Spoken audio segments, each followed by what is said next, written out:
I love you. I'm so happy. I love you, Tanoa and Dave and Andre, my besties. I love you guys. I've been talking with family this morning, psychically, obviously, because they won't let us talk in person.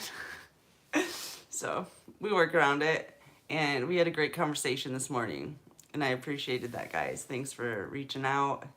I got your message, and it was wonderful talking to you, for sure. For sure, for sure. I also got a message from Avita. Uh, I had her call me this morning. She was worried about me. She obviously hasn't been watching my videos because it's funny, the stuff she was saying, I was just like, oh my gosh. But anyways, I had to fill her in that I'm running for president and stuff. That's probably why she's pinging off me, because she's like, why do I keep pinging off you? And I'm like, well, lots changed. It's probably why. Like, there's a lot going on. So anyway, she's gonna reach out to Mermaid for me. She's pretty good at that stuff. Plus, she does emails. I do not. So she's gonna reach out to Mermaid for me. That was a great idea she had, because I was like, I'm trying to get in touch with Mermaid, but it's not working out so far. And then she told me that she's having really hard. It took her like 4 tries to leave one comment on my video, on my live. She had to keep on going out and coming back in. So obviously they're blocking stuff. But what I discovered was, yeah, people are still seeing me. I'm probably growing in numbers at this time. I just don't know what those numbers are. Last I saw my numbers when they were higher, I was getting like 5,000 views per long video. And then they chopped me. I think when I started talking about the reptilian agenda is when they chopped me. Cut me off at the knees. Or they thought they did. But I didn't care, because, you know me, I don't care about money at all. It's shizzle. It's so unimportant. So I just kept going, and I didn't know if they were blocking me on... I didn't know what level they were blocking me at. I didn't know if they were blocking me in the way people couldn't see me, or if they were blocking me in a way I couldn't see that people were seeing me. And that's what I found out today, basically. I kind of figured that, but I definitely figured that out for sure today, because I'm hearing from Avita that all my videos pop up. You know, it's not like they're not popping up into her feed, or that they're not available. And she's for sure trying to leave messages, like, several times. She's like, I just wanted you to know I was there. And she came in 4 times to try to let me know she was there. You know, most people aren't going to do that. They're just not going to leave a comment, which is fine. But it helps me to know that there's more. I don't know why. It just helps me to know that there's people listening. It helps me to formulate my words. Because honestly, I've been doing these videos just for Andre, almost, and then the people that have talked to me, and then mostly the enemy, and then it's just kind of funny, because if there's like thousands of people watching this and I'm only talking to 3 specific people, it's kind of funny how that works. But I do have enough love to cover the world. This I know. So, I think they help people. You hear my train coming?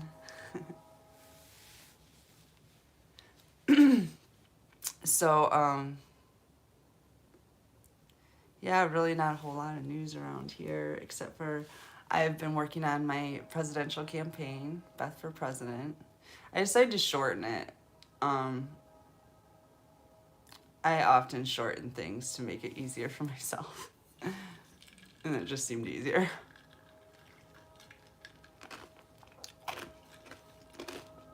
Plus, I don't know what my last name is yet. No, I do know what my last name is, but I don't even know who I am.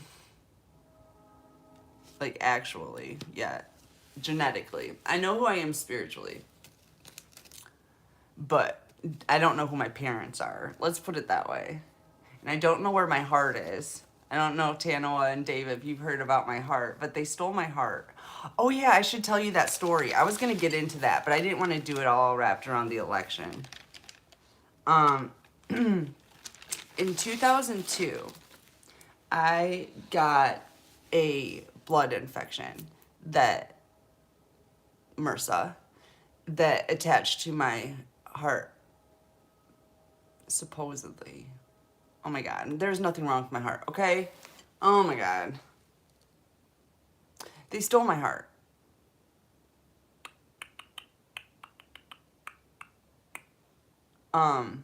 They stole my heart, is what happened. Dr. Moon and Dr. Really Vasquez of Redding Medical Center in Redding, California in 2002 stole my heart. And they got accused of, actually on a priest. This is funny. A priest went in and to see, I believe, I don't know, Dr. Moon did the prep for the surgery, and Dr. Really was the heart surgeon, Really Vasquez. ReallyVasquez. And Dr. Moon, who is, I think, Japanese or Chinese. God, these people are sick. Anyways. Okay.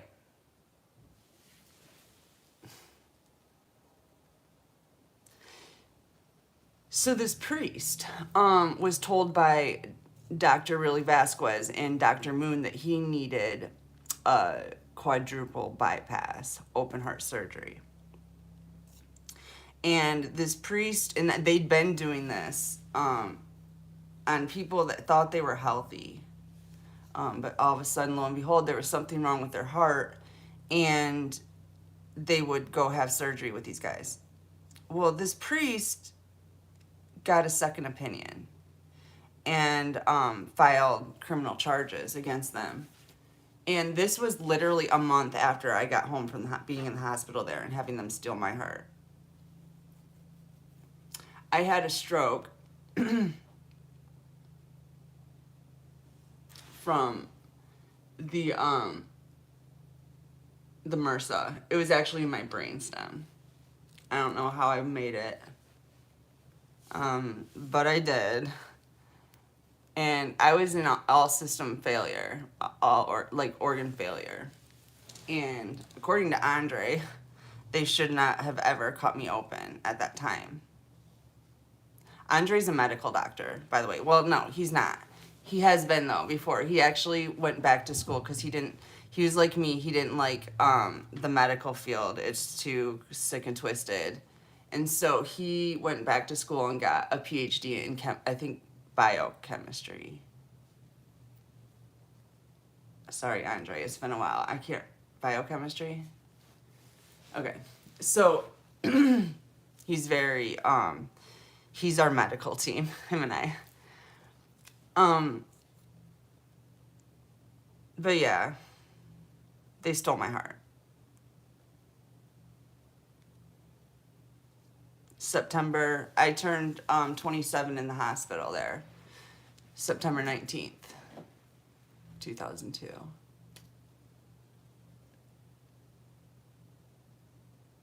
It's kind of a trip. But you probably don't know this, but I told Andre that the heart I got that they gave me was better than the one I had. So it's whatever. And the heart is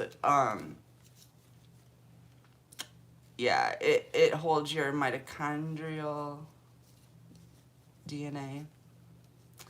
It's hard for me to translate Bay through the screen. Okay. And basically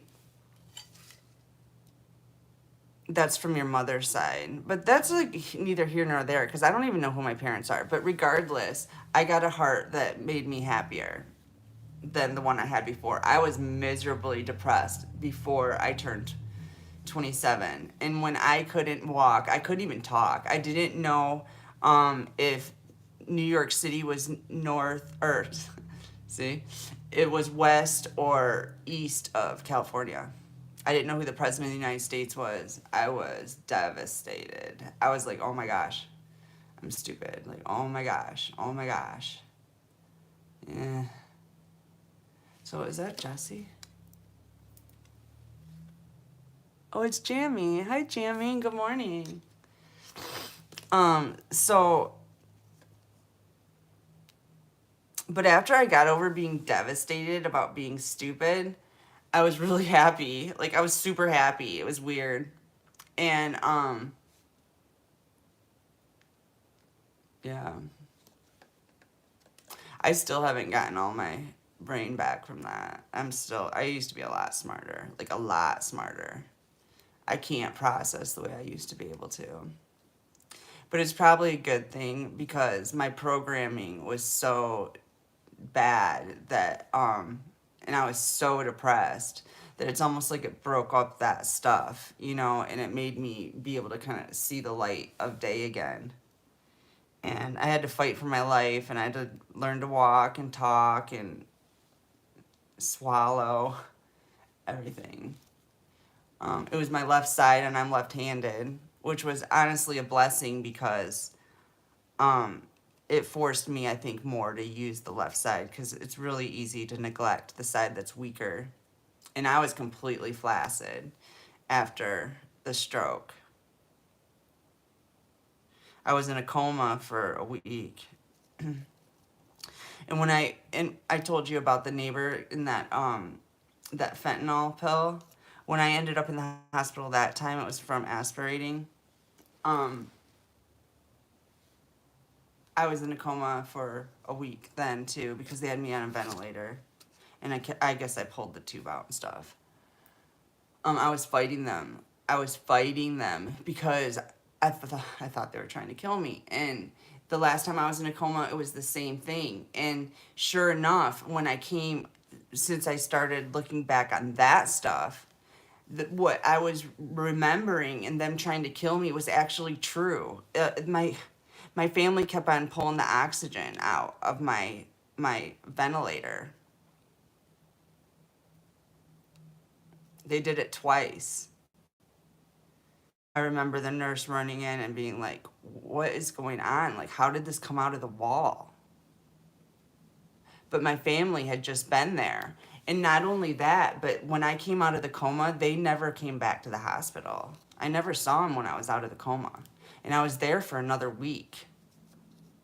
But when I was in the coma, according to my Aunt Martha, like my brother was in there talking about how I was such a bad alcoholic, and last time he was at my house I had beer cans everywhere, and literally the time he was talking about I had beer cans everywhere was the last time Andre was at my house. That was 4 years ago.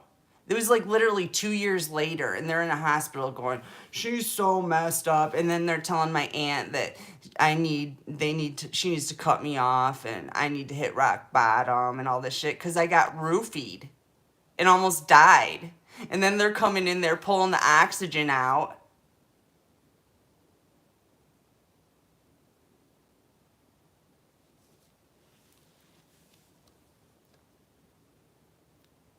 And I couldn't even get, like, that's another thing. The hospital is trying to kill me too. Both of the hospitals.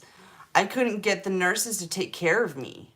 They literally would refuse my care. They didn't like me, and they would make it very clear, I don't like you. I'm not taking care of you. I had the ventilator thing in Midland Hospital, and I had been cleared to have it taken out. But my nurse didn't like me. She wouldn't take it out. She made me sit with it in there like all day. And then after that, she wouldn't let me see fucking respiratory. She wouldn't call respiratory. And I was in like, I would literally, my oxygen was in the 70s. She had me laying flat on my back. I couldn't breathe. And I'm trying to sit up, right? And she fucking said, she told them that I was combative and they had me restrained because I tried to sit up. She said I punched her. She was telling him I was hitting her. Everybody was scared of me. I'm like, what is going on? And I couldn't breathe on my back. They couldn't even put me up on my side. Like, they wouldn't even let me be on my side. They tied me down on my back. And when I'm like, I'm hitting the button, I'm like, I can't flip and breathe.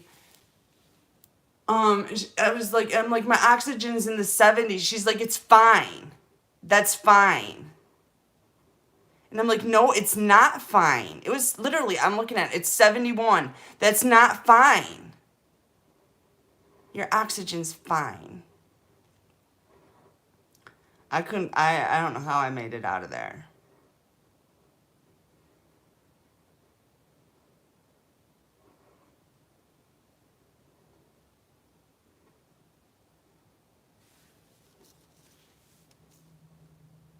And then my baby's daddy tells me that, because it took me a minute to remember what happened. Well, you know, when you get out of a coma, you're like, what the flip happened?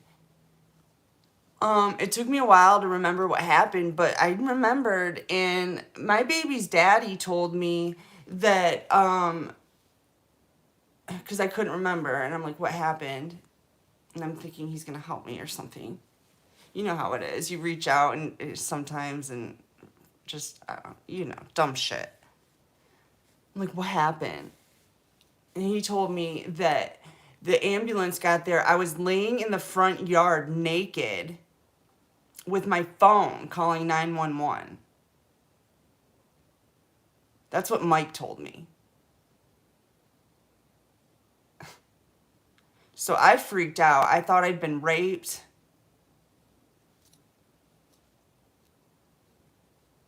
And I've never been raped before, so that was a big deal for me. I was like, what? And, but it was all a lie.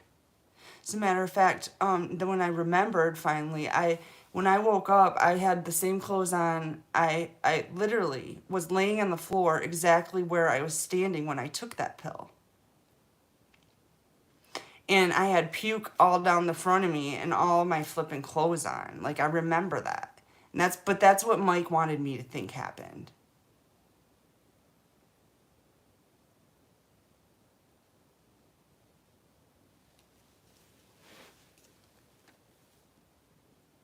And then Gina brings Mike to the hospital to visit me. The day I got out of the coma. And tells him, you have to promise to behave or I'm not taking you. Because she knows he's hostile towards me. He calls the cops on me all the time. Doing wellness checks for the fucking kids. You know, he took me to court for full custody of Sage, and he wanted child support, and they wanted me to go get a job as a physical therapist because they were saying I could make more money and pay him more money. Thank God I'd already let that license lapse. It had just lapsed like a month before that. I was like, I don't even have a license. How are you going to make me get a job doing something I don't even have a license to do? Like, that was my only fucking saving grace, to not be thrown into that slave trap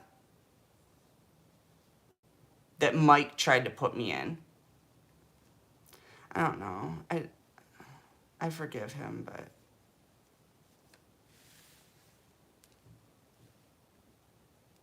it's really unacceptable. And I haven't even gotten an apology. Let's just move past. I mean, I can just move past stuff because I forgive people. But there's been no apology, no wow, Beth, that was really messed up for me to do to you. And that's after he really burned a bridge with me when he lived in my house, treating me like shit. Shit. I'm like, bro, no, this is my house. You're going to have to go. And he's been like retaliating or whatever ever since. But it's like he started it. Like you can't tell me I'm not welcome in my house. You just can't. It doesn't work for me. I don't know. I have certain limits. I'm very kind and loving and whatnot, but there's a limit to my hospitality. It usually ends with my kids. You know, don't talk to my kid that way. Get the fuck out. But sometimes it ends with me. Don't talk to me that way. Get the fuck out. I'm a little more tolerant of what people say to me because my mom trained me well. She was a tyrant. She was so mean. She used to tell me it was my fault that my dad killed himself, and she's the one that orchestrated his murder. Yeah. But I was so young, I really didn't remember until recently that I literally was a witness to her getting the information that the job was done. I'll tell you that story. So the day that my dad died, my mom was throwing a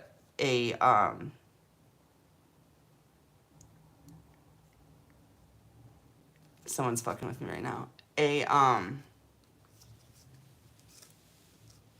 promotion party. And my dad never came back to it. Well, after the party, my mom and I, everyone had left, and my mom and I waited up for my dad. I thought we were waiting for my dad. She made me wait up with her. She was really nervous.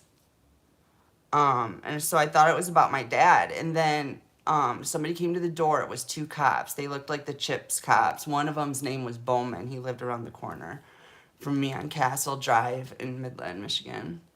And the other cop looked like the blonde cop on Chips, but they were both like probably late 20s, early 30s. Bowman has like these crystal blue eyes I could never forget. And I mean, just crystal blue.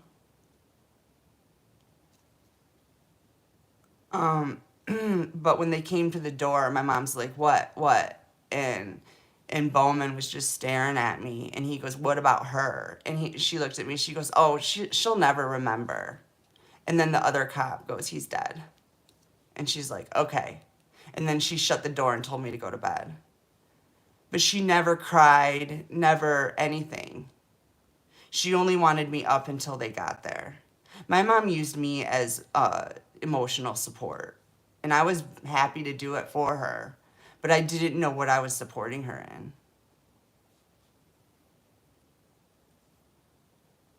I supported her my whole life until 3 years ago.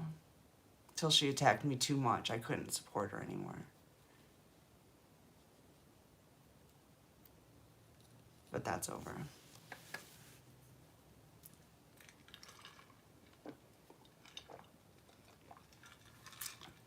Because I remember.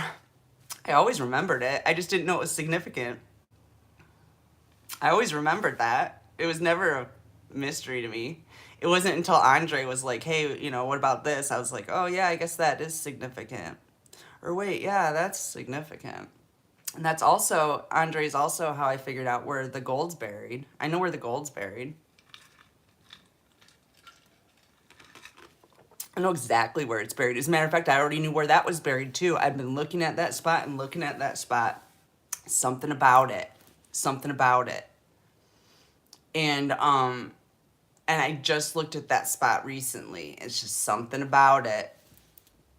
And then we were doing some regression. I was doing some regression with Andre about the murder, and because about the murder. I'm not going to go too far into depth about it because I don't want to reveal any more than I already have. But I know where the gold is. I'm just not going to get it. So there's that. But yeah, there was some kind of payoff. Dow paid my dad off because he found a bunch of radiation in the Great Lakes. He was the summer before, or the summer before he died. He died in March. And that summer before, we camped all through Michigan, and he took water samples. We had like these little test tube carrier things, and he took water samples at like certain depths, like at 1 foot, and then at 10 feet out. Or I think it was depth of water. It wasn't how far out. Yeah, it was the depth of water. So it was like 1 foot depth. Then what was it at 10 feet? It was mostly just the shore though, because he wasn't going out in a boat or anything. So anyways, we did that, and we did all the Great Lakes, all 5. And when we got home,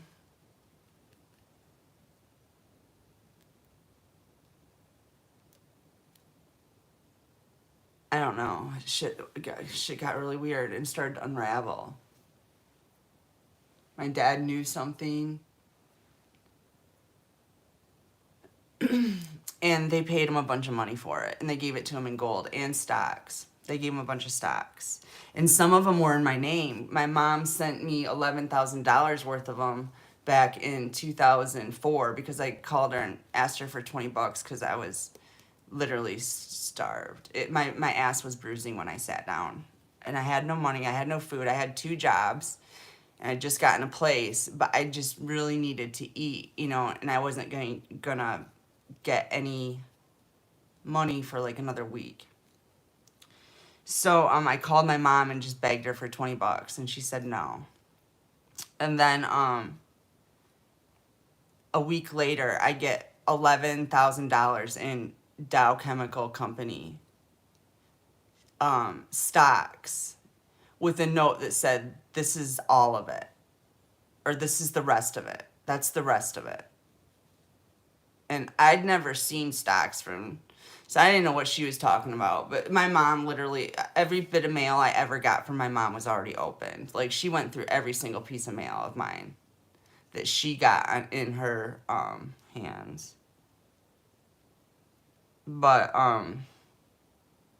so yeah, I know that there were some stocks, and I just feel gold because my dad wouldn't bury money. He was really smart. So I know where it is. Yeah.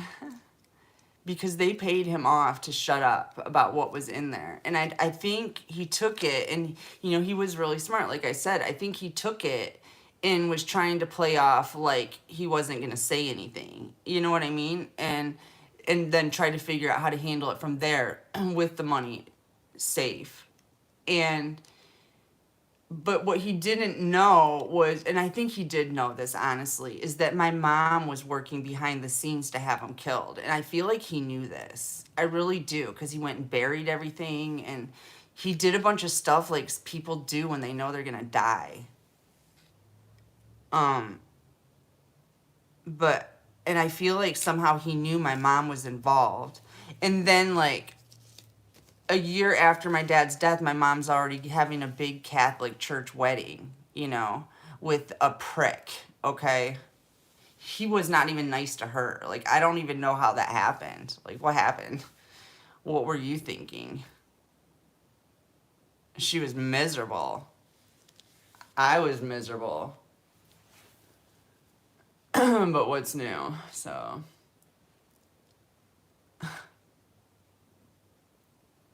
But that was Michael Joseph Cole, attorney. He's dead now, so I can say his name. I don't know what his involvement was. I really don't. I know his involvement in the abuse of me and the stealing of my money. And I also know I found he's alive still on Google, living at my mom's house. Weird. He's like 70 years old. But yeah, he died when he was 41.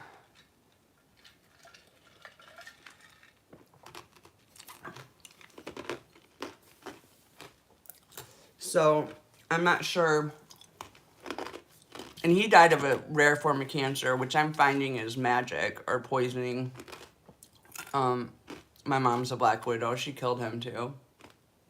I mean, I don't have proof, but we know how this game goes.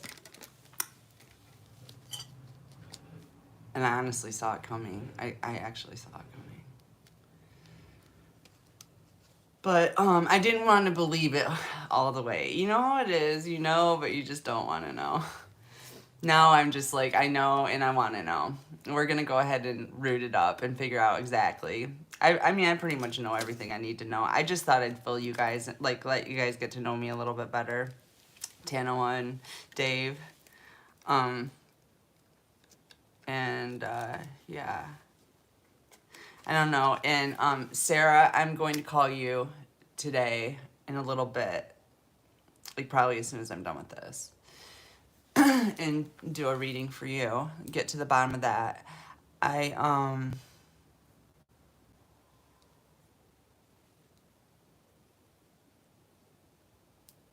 I'll talk to you about what I was just thinking when I talked to you.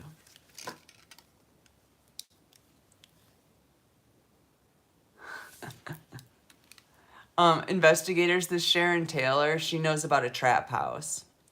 So you should definitely look into that IP address. Yeah, Sharon Taylor's involved, and she sounds like she wants to talk. It sounds to me like she wants to talk. She's been popping up today and yesterday, I think, or a couple days ago. But I've been telling her she needs to tell them where the kids are. And their magic doesn't work on me anymore. They were blasting me hardcore with their magic, and I can feel you now too trying to get me, but it literally feels like a crack hit. It gives me energy. It gives me power. Even the Pope does. So, thank you for the energy. I appreciate it. But yeah, look at that Sharon Taylor. Because her and her husband and Andre's uncle are all have some kind of trap house. They're sick and twisted people. I'm telling you, sick. I got into their stuff, and it was honestly, it took me days to recover from that. But it was kind of cool because it was like training for the Pope, because I needed it. I needed that that extra bit of strength that I gained by dealing with them all coming at me at once, and then my family all coming at. My mom thinks she's a witch.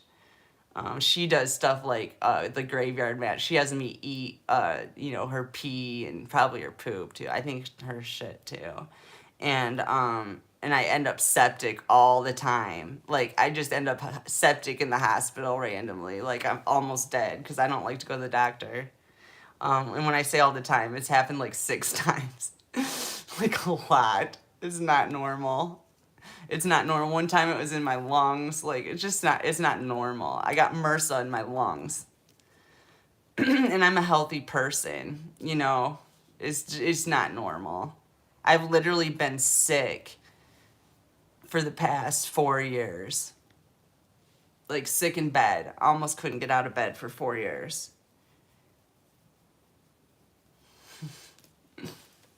But I'm better now. When I quit hanging out with my mom, all of a sudden I didn't get sick, which was kind of strange. But I remember the last time I had a meal at her house.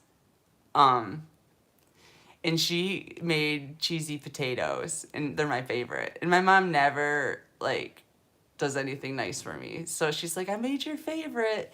And I don't know why, y'all, call me naive, but I was just like, that is so nice. Thank you. I was like, literally, it made me feel so good. I was like, oh my gosh, my mom loves me. Seriously. It made me feel so good. And she's like, I got you Mountain Dew. And she literally got me like ice and poured me some Mountain Dew. I almost cried. I think I did cry. Seriously, I was like, oh my gosh, my mom loves me. She got me a plate with 2 cheesy potatoes. She's like, here you go. And that's what was weird, because Avita says to me, she's like, when she handed you the plate, did she get this like weird like Hansel and Gretel like evil witch look on her face? And I was like, oh my god, she did. It was like like eat this. She did too. She handed me the pop, like, die, bitch, die. Oh, that's fucking funny. It's like a fucking, it's like a Disney movie, Our Lives, isn't it? I feel like a little like Cinderella, you know, but like Hansel and Gretel is definitely, I can resonate with, you know? And Deadpool, I totally resonate with Deadpool. We are the superheroes on Deadpool. Like that's our reality now. I've noticed that about that movie is that was talking about star seeds. Deadpool 1, 2, and 3, and they're all good. They're all fantastic. And I don't normally like Marvel movies or like superhero movies. I don't really like movies, honestly. But Deadpool cracks me up. That shizzle is funny. I mean, it's hilarious. Hilarious. I wonder if I could find that free on YouTube right now. I'll bet you I can't. I gotta write that down. I should watch me some Deadpool today. Family, should we do a movie night? Let's do movie night. Let's do a Deadpool movie. I don't know. Hopefully you guys like Deadpool. Movie night tonight, family, okay? We're doing Deadpool. Whichever one you can find. That's what I'm going with. Probably 1 will be the easiest. Yeah, I'm gonna do 1. 1's always the best movie anyway. But I don't even know if I've seen 3. But 2 is really good. I remember that. Deadpool 1 is the movie for tonight, family. We gotta do something fun.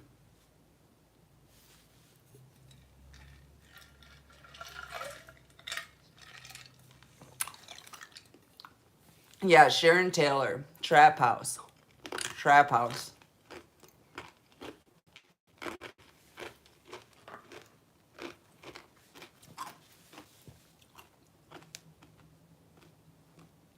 I haven't seen my birds back yet today. They know I'm good. They're like, shit, she doesn't need anyone watching her. She's having a great time in there. I'm just dancing my ass off.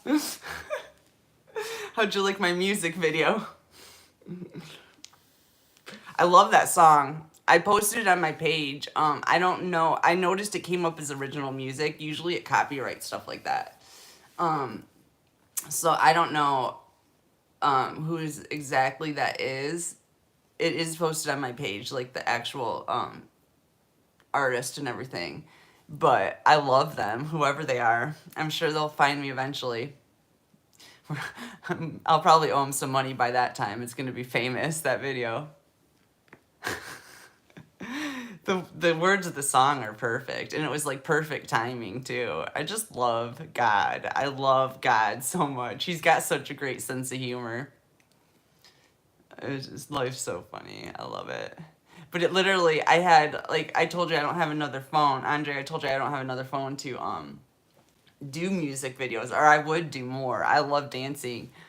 But so like when I get it, it's like I'm using somebody's phone who's on their phone constantly, okay? So it's like, okay, literally I'm just going to do a short. And so I did that one song, and I've got like, I'm like running downstairs, get the phone, run back upstairs, like get the music lined up real good, turn it on, and like by that time I'm like out of breath, and I'm just like, I don't know, it's funny because I just got to take what I get, and it's like, okay, like here we go, we're moving, we're moving, and and it's like take, cut, and it is a wrap.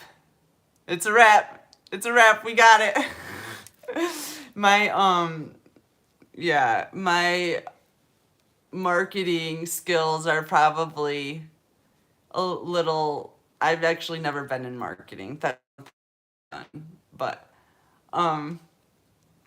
to me, some things being candid and not so practiced, not so, you know what I mean? I think almost think it's better because like people love like bloopers shows, and I love reality TV shows. Like people love that stuff. So, let's just give them that. I can be myself. I don't have a problem because I don't lie, so it's really easy to just put it out there. And Yeah, so I'm probably not going to be polishing much stuff. I don't know. Yeah, I don't know. It's probably not going to be a very polished campaign, but that's okay. Kareem, watch out for that Sharon Taylor. She's running a trap house. Little kids.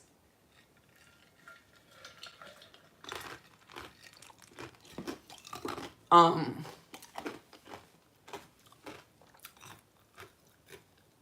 what else?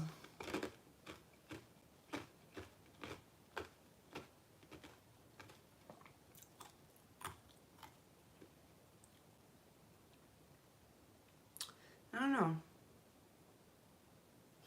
That snow is pretty awesome. I'm still like loving that. I love how people complain about that. People just love to have stuff to complain about. It just blows my mind. And then to think you complain about this every year. This is your routine. Why don't you move to Florida? All the people in Michigan moved to Florida. Have you ever noticed that? I went to my grandpa Cole, Jerry Cole. He's dead now. Jerry and Mary Cole. They were lawyers. Cole. They were lawyers in Midland. And my grandpa Cole still like Eastman 10. Is a business corporation in Midland that the Cole family runs. Um, and my grandpa owns like half of Midland, pretty much. But my family cut me out of that well, they stole it. So that was in 2000.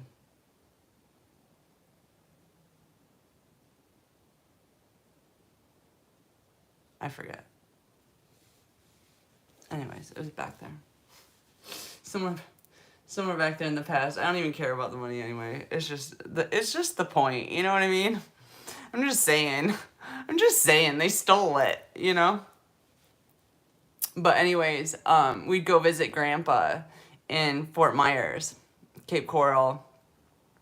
Um, he had a house, still does. My Aunt Mary Kay lives there. House on the canal. And when I'd go to the beach there, I would just meet all these people from Midland, Michigan. What's up with that? Must be reptiles, like some weird reptile tunnel. Because it would be like weird. I'd be like, oh my gosh, there's somebody else from Midland. Oh my gosh, there's somebody else from Midland. I went to the beach one day and ran into 4 people from Midland, Michigan. That is kind of weird, isn't it? Oh, life's a trip. Shizzle. Why is it like back then I just think, oh, that's like, what a strange coincidence. You know what I mean? And like now it's just like, listen, that doesn't happen, Beth. Open your eyes. That doesn't happen. Fort Myers and Midland are not like neighbors. They're not neighbors. You don't see all your neighbors. Weird. Yeah, this shit never ceases to amaze me.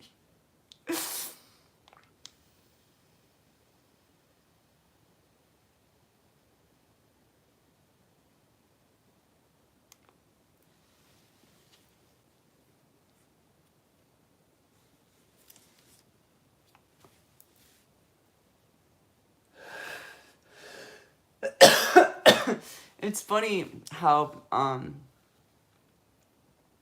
don't know. I'm not gonna say that. I'm just not gonna say it. I'm gonna be nice. I'm just gonna be nice for now. But trust me, this is something Dave said that I thought was so funny, and I've said it a million times before. How fun it is to be the trap. It's fun being the trap. Once you know that that's what's going on, or not the trap, the bait and the trap. It's fun being the bait. Once you know that that's what's going on, that you're the bait, because you just realize that it's nothing personal. God's just using you to capture these people in a net. And I don't ever get hurt. As a matter of fact, As long as I don't let my feelings get hurt, it doesn't affect me at all. And these days, my feelings are like bulletproof. Not that I don't have them, but I know how to deal with them. I can deal with them. Even under like heavy black magic attack, I can still deal with my emotions that they fire at me. It feels good. It feels so good. I mean, they tortured me good. They tortured me good. They did such a good job. They did such a good job of torturing me. I am fucking strong. I'm steel. Steel. Stainless.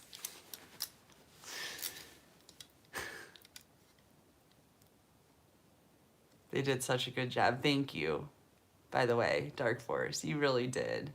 You did a good job making me strong. I thought you guys were going to be smarter at the end. The end was a little bit of a letdown, I have to say. If it was a movie, I don't know. It'll probably get really good, though, at the battle part. Because, you know, usually right before the final, like, battle at the end, the movie kind of starts to drag a little bit. The enemy starts to just seem, like, so defeatable. It's not even that interesting, but it's okay. We're doing our best. We're making the best out of it. Right, Tanoa and Dave and Andre? We're making the best out of it. And having a great time doing it, actually. Yeah, so I guess it's better they're stupid. It's better. I know. It's better. It makes the game actually more fun because we can joke more and we can swim around them more. And we got space to, like, play. And it's almost like everything's in slow motion and we're just dancing. Yeah. Yeah. So it is kind of cool. Thank you, God. God was just telling me why it's cool that it's this way. That it's not as much of a challenge in these end times. He's telling me why that's not a challenge. It's so we can have more fun with it. Yeah, so it's more fun. And I appreciate having fun. I can take that for an answer. But yeah, the enemy is just like so weak, and I mean, like their top magician feels like a tickle now. It feels like a crack hit. And all of the like images they send at me of the babies and stuff like that, it's like, honestly, you know what I tell myself is those babies are all reptiles. That's what I tell myself. The starseeds are all dead that they sacrificed, and there's no more being sacrificed. There was a cutoff date, and that all of the babies they have in storage are reptiles. That's what I tell myself to get over it. Because they're little reptile babies. They're just as dark as their parents, you know. They like to eat the starseeds. So those starseeds, if they go through any kind of trauma, it's not much. They get taken out pretty quick because they want their power. They eat them. So yeah, I you know what, I was gonna mention that, but I feel bad when I talk about babies, but I feel like this is part of their agenda. Is they know we have a big heart for kids. And so they're playing on that, and that's probably why Sharon Taylor's in here. Be like, what about the kids? What about the kids? Well, they're all probably little reptiles anyway, that we're not going to be able to save anyway. They're all going to hell with you. The reptile children are not going to come into heaven with us. I mean, what are we going to do with them? So I guess this is probably a little bit of a touchy subject, but it is, I honestly, obviously, God wanted me to speak on it in a more concrete way. Thank you, God. Because it's a real thing. They are using these children to play at to make us make moves in certain ways. Like probably to not flood out the tunnels, you know, stuff like that. But those kids they eat the starseeds. They eat them. So All the kids in the tunnels are reptiles. Don't worry about them. That's my stance on that.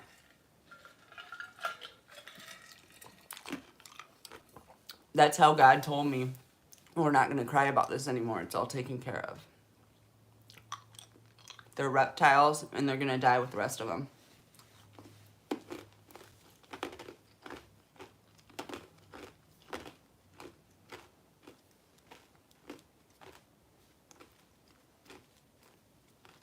So that's good news to me, because that was heavy shit they were throwing at me. And the Pope was trying to throw it at me on my live on Facebook. Like, you saw me, I broke down. But there's not going to be too many more times they can get me to break down about some reptile children in the tunnels. I don't give a shit. I don't care how old the reptile is. I really don't. They're all going to burn in hell. My own special version of it. Reminds me of Ren and Stimpy's Sick and Twisted Adventure.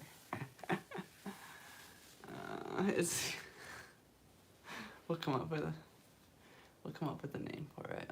So far, it's just Beth's Sick and Twisted Adventure. That'll be that portion of it. Whatever. You know, I got demons in me. What can I say? It's what happens when you have to conjure all the demons of hell to deal with these monsters. That's the only way I could handle it at that time. So now I am filled with demons. They came home. They love me. And, but they do give a little bit of a different spin on my perspective of things. I'm still forgiving. Yeah, I'm still loving. But no, I'm not accepting of any of it. And they will all, like, all I can think about is the torture that they'll endure. And I get so much pleasure out of it. I get so much pleasure thinking about them being tortured. So I think that might be the demons in me, because I don't really recognize that part of me, but I don't mind it.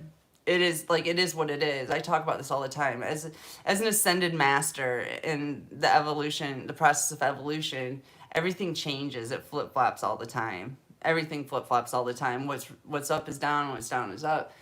It depends on the physics of where you're at. You know, the physics on Earth is different from the physics in space. It's just a fact. And the physics of where I'm at right now is vengeance is mine, says the Lord. Yeah, that's the physics of where I am at in my evolution. So, it is what it is. And Tanawa, don't get on me when I tell you I'm judge and jury. Don't you be trying to arrest me.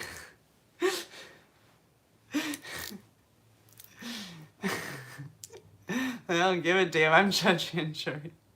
Off with his head. No, I'm just kidding. I'll get a second opinion.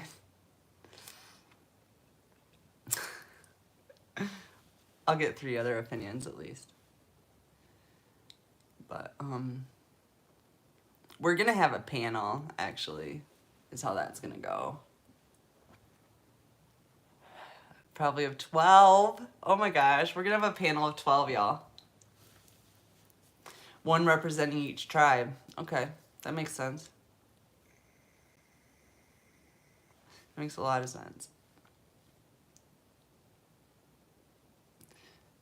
Judge and jury panel.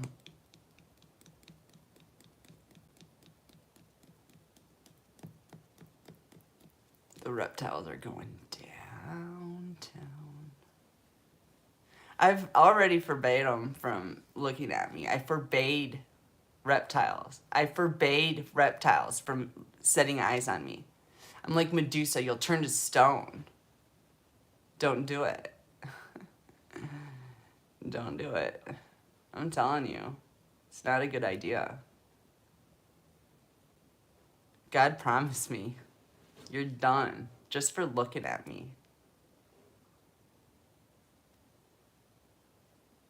So you might want to get off my channel. Just a thought.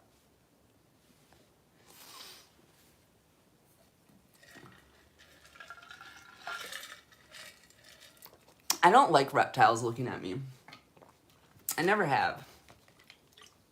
It's a pet peeve of mine. It's why I've never been a naked hippie. I'm a hippie with my clothes on. And baggy clothes at that. I don't like people looking at me. Unless I'm getting paid. I'll take large amounts of money for it. As long as they don't touch me. That I will not take money for. I told you about that energy mixing thing. It does not work for me. I was still the favorite dancer though, even though I wouldn't let them touch me at all. I was still their favorite. I'd just stare them in the eyes and they wouldn't even, I'd hold their hands and stare them in the eyes and dance the whole time like that. I'd do my table dances like that. And it worked. I got what I wanted and they got what they wanted. But, yeah. I just can't even imagine being sexually assaulted. I can't even imagine. That would just be insane. Insane. I can't even handle people shaking my hand.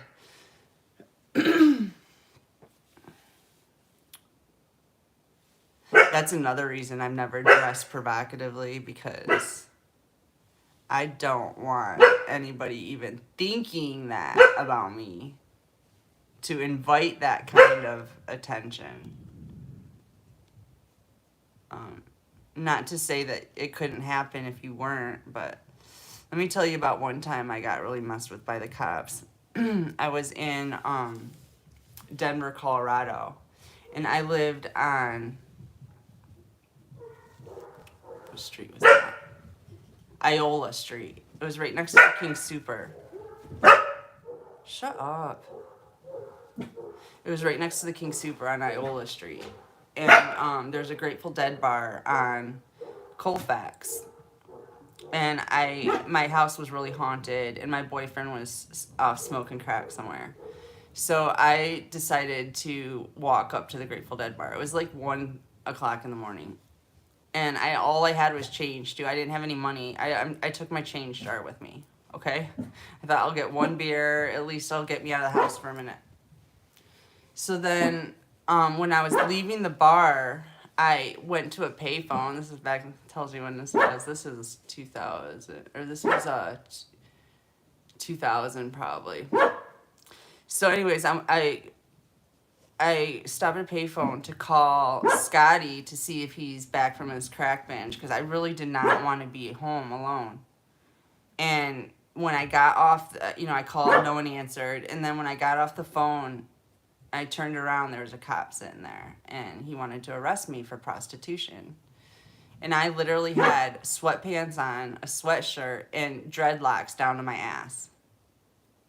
And I was like, what? Like, I don't understand how I'm in trouble for prostitution. Like, what is going on?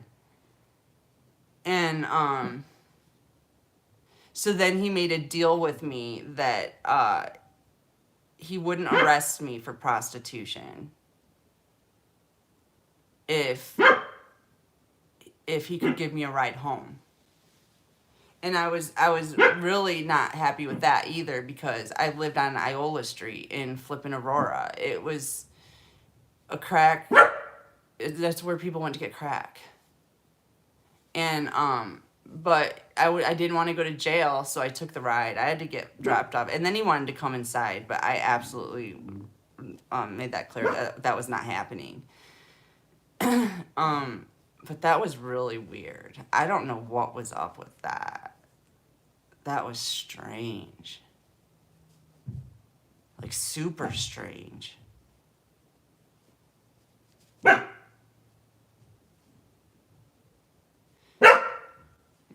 I don't know. Obviously, they're all reptiles.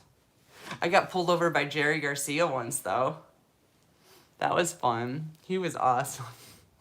That was in Louisiana.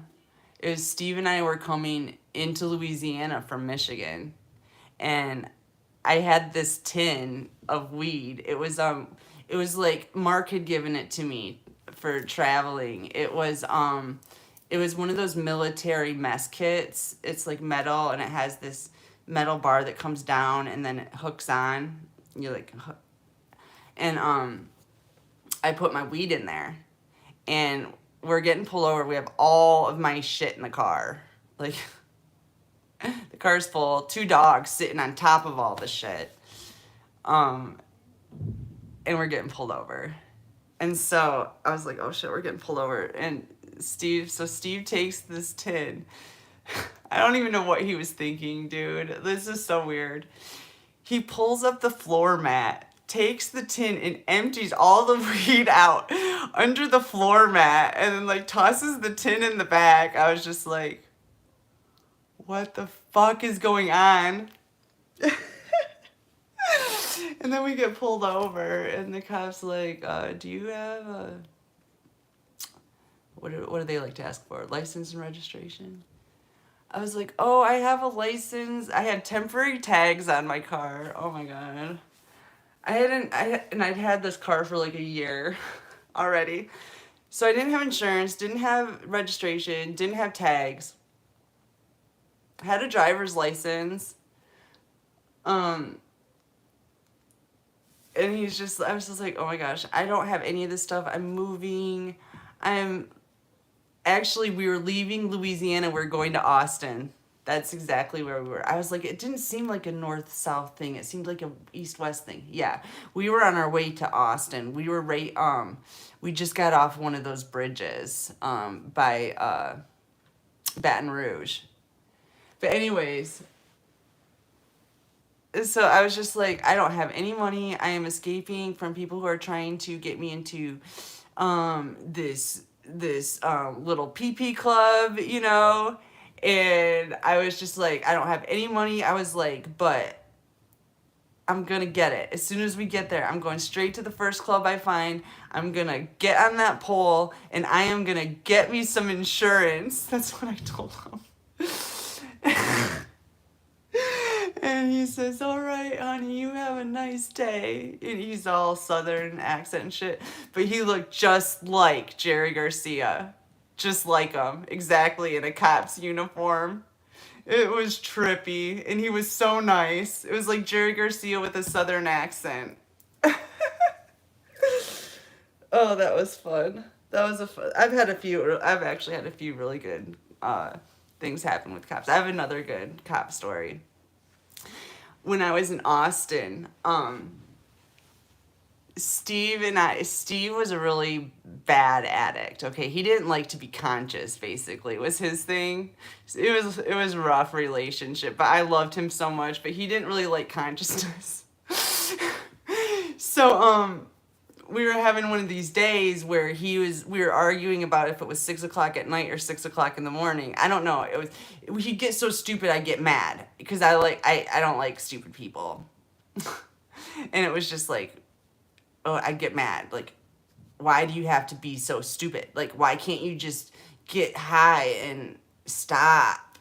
Like, why do you have to get to the point where Mark used to do that too, where it's like, all right, bye, you know. But I lived with Steve. You know, so it's just like, bro, you're killing me.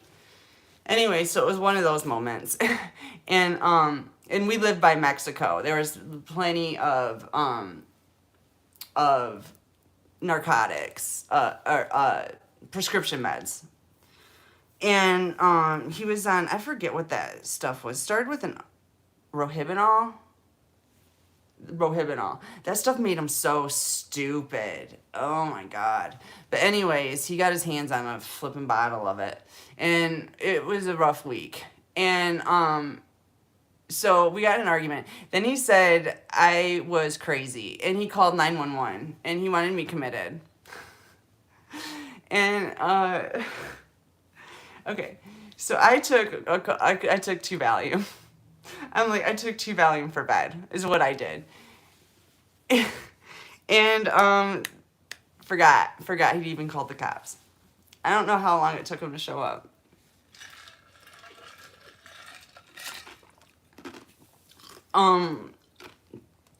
But they showed up, and I opened the door like, who's this? Or actually, I think I looked through the peephole, and I was like, what the fuck? It's the oh, it's the cops. So I opened the door, and the first two cops presented to me are the Marines. You know the type, right? And they're young, and they're like, duh, duh, duh, duh. I don't even want to get into it. Just assholes. So I start crying. Like, oh my God, now I realize who I'm dealing with, the kind that don't listen to anything. And I realize that I just need to shut my mouth, first and foremost. And I just start to cry. And then this sergeant from behind them, then he, like, this knight in shining armor, I'm telling you, he popped up and he's like, whoa, honey, whoa, whoa, whoa. And he took me in another room and he got the story from me. And he even asked me where the drugs come. And I was like, I can't tell you that. And he's like, yeah, I know that. Like, he was so nice. And so then they leave. And I'm looking, like, my tray and my bong was right on the coffee table when they got there. Because I wasn't expecting them. And weed was illegal, okay? And so I look, and it's gone. And I'm like, oh my God, I need my weed. Like, I literally, like, that's all I could think was, they took my fucking weed. So I ran out of my apartment. I was in an upstairs apartment, ran down the stairs, ran out in the parking lot. The cops were pulling out. There was 2 cop cars. I think there was actually 3. And I run after them. Thank God I caught up with the sergeant, because I was just like, I'm knocking on his window. He stops. And I was just like, oh my God. I was like, you can't take my weed. I need it. I need it. I need it. Like, you can't take it. And he's like, honey, I put it in your room so it wasn't in plain view. And I was like, oh, thank you so much. Nice cop. Real nice cop. I love that guy. A cop in Austin, though, right after Steve died, I used to go out to Barton Springs to chill, like, all the time. I'd go there, like, every day. And you could drink out there. Well, one day they made it illegal, okay? And the day they made it illegal was the day after Steve died. And I was out there. I had literally just put a beer in each pocket. I had 2 beers, and I'm bawling my eyes out. I must have looked terrible, because it wasn't the day after Steve died. It was the day after I got up after Steve died, because I didn't move for 3 days. I almost died, actually. But that's another story. So anyways, after I got up, and I looked like shit, okay? And I was sitting there crying and talking to my friend Sharky, who was a homeless guy that I was really good friends with at the time. And so I'm sitting there talking to him and crying my eyes out, and this cop gives me a ticket for fucking drinking in public. And he takes my ID and shit. He took my ID. Took it. He wouldn't let me have my ID back. It's fucking weird. That's how I got in such a mess in California, because I was already leaving town. I was like done. As a matter of fact, I have warrants in Austin probably still. I was already leaving town. I was like done with the place. I had to get out of it, because I needed a fresh start. And so I went to California, and then my car got impounded, and then I couldn't get it because I didn't have a driver's license. So that car got taken. Oh no, I ended up getting that car back, but it still got taken. Later. Long story.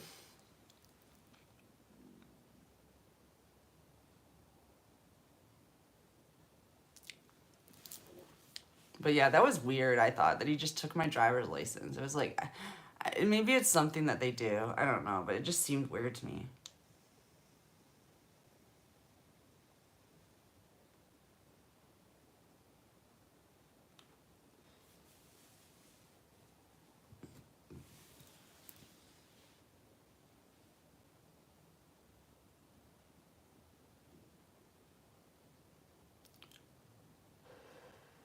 I got so much attention on doing that live on Facebook. I can see like so much stuff that you can't see. It's weird. It'll like pop up all these people that saw it that it doesn't show that saw it, and like likes and comments that it doesn't show. It's like there's a backdoor thing. I don't know, but it definitely got more attention than it's showing.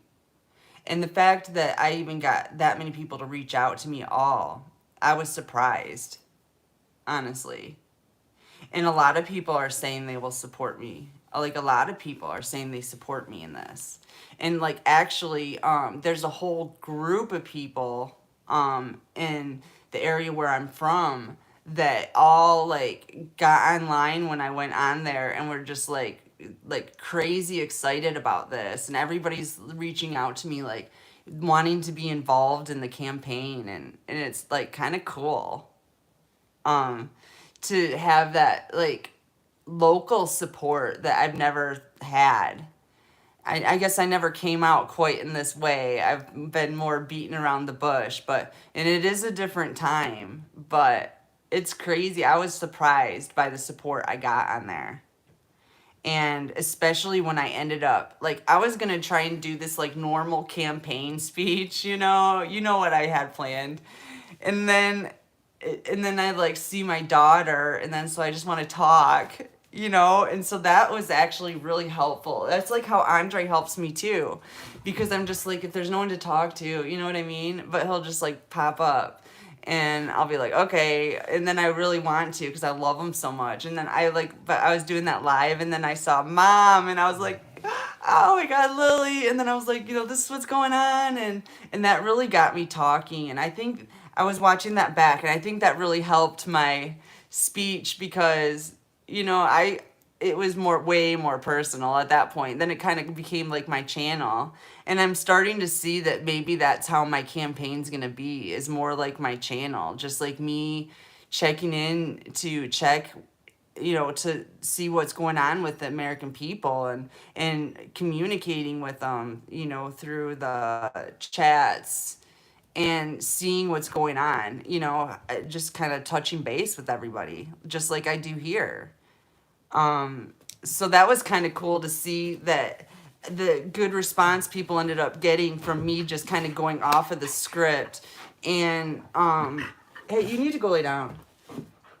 Kind of going off of the script and doing something more personal and just just saying it like it is, like I do over here.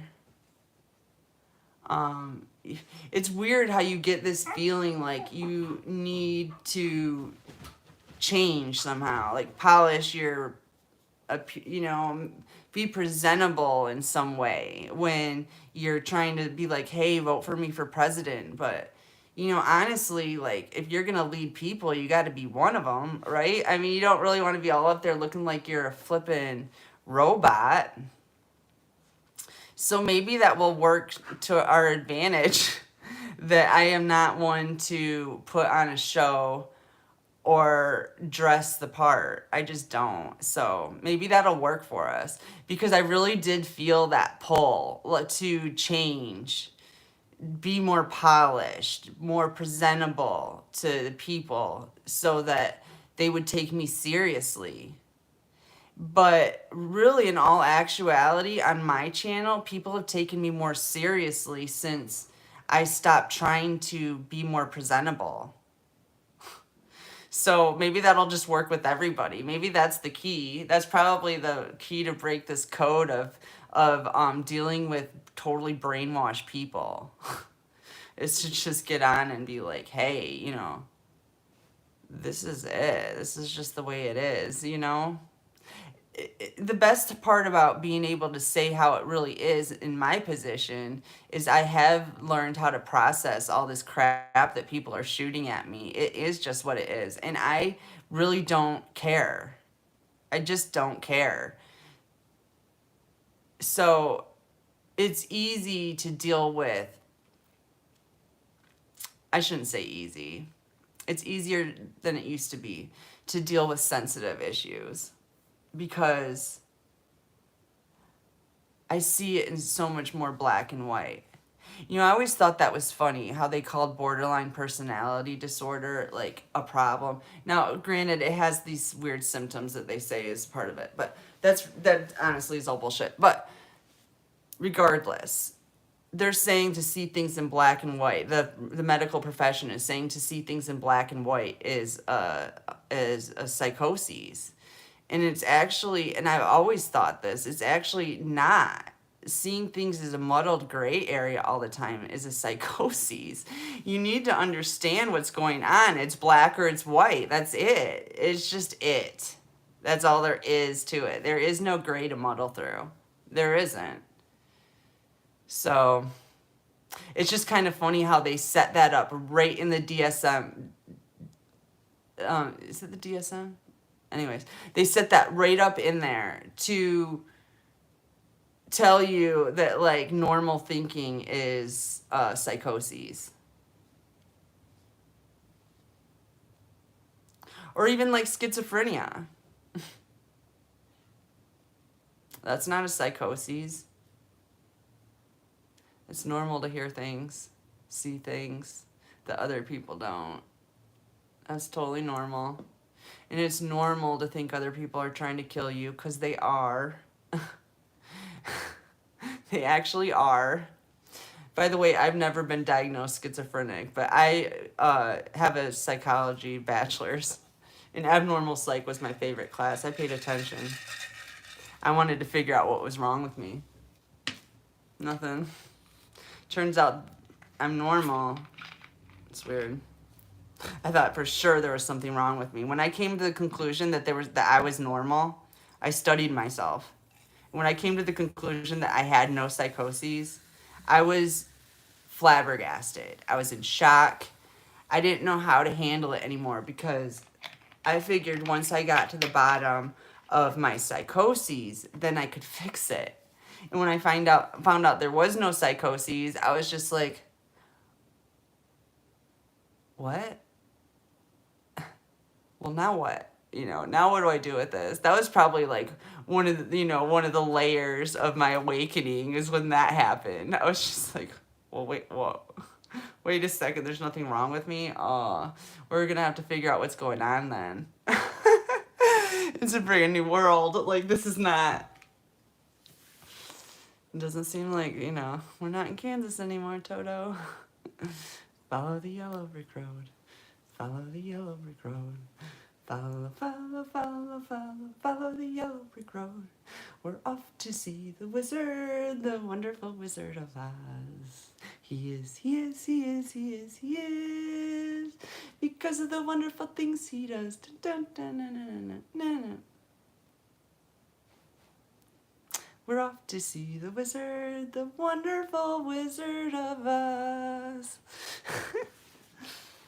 Have you guys felt like you were in the Wizard of Oz lately? I've been following the yellow brick road for about a year now, I feel like. Andre, has it been about a year we've been on the yellow brick road? I've been talking about, that just keeps on coming up. Yellow brick road. Follow the yellow brick road. Follow the yellow brick road. I wonder if that has to do with gold bars. Probably does. I know where the gold's buried.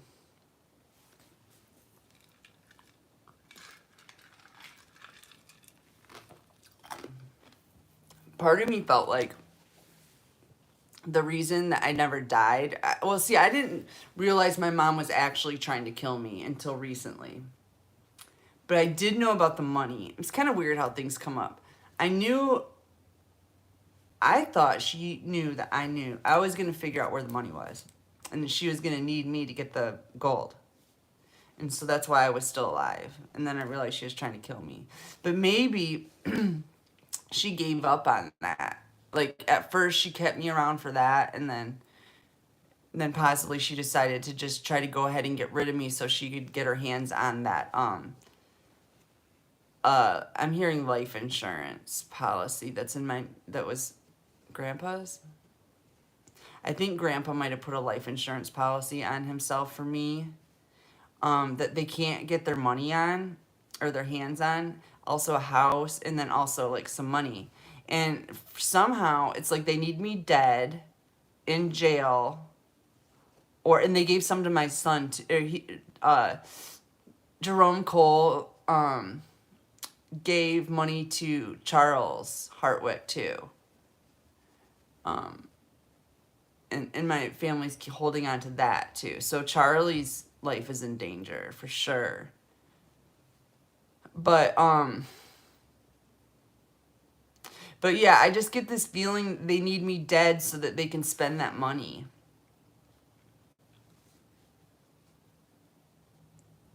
So that's why they've been trying to kill me lately. Whereas before, I feel like my mom was trying to keep me alive because she knew that I was going to figure out where the gold was buried. And then she was going to try to somehow be on my good side at that point, you know? So she could take it off me then, somehow. You know, then kill me and get it.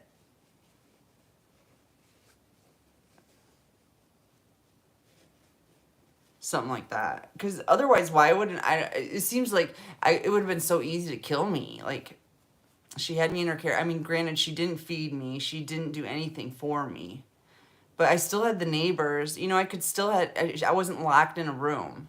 I could still roam around the neighborhood and get food, and um I just never got my hair brushed. I remember that. It's like no one wanted to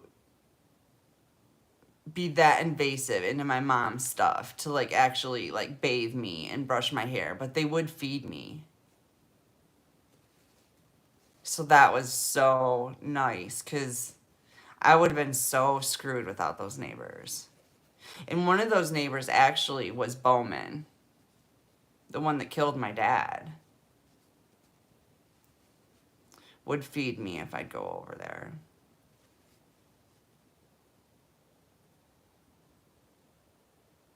That's so sick. I'm gonna go.